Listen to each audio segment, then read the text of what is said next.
Welcome to Luca is a Billionaire, where the only thing I invest in is your answers.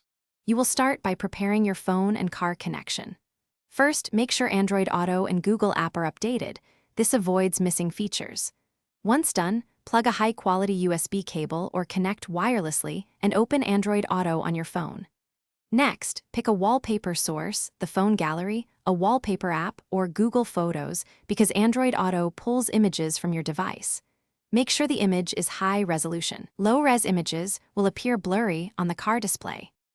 Now you apply the wallpaper inside Android Auto settings.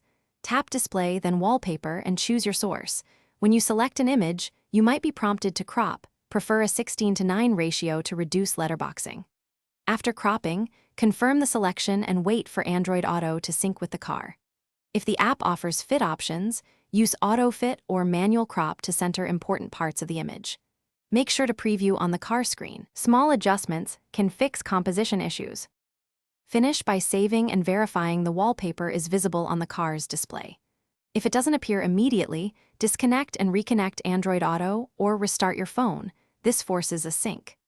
Make sure Android Auto has storage permissions and can access media because blocked permissions prevent wallpapers from loading.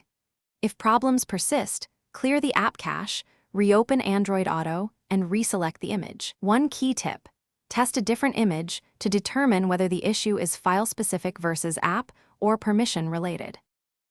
Thanks for watching and please subscribe. It's the best investment you'll ever make.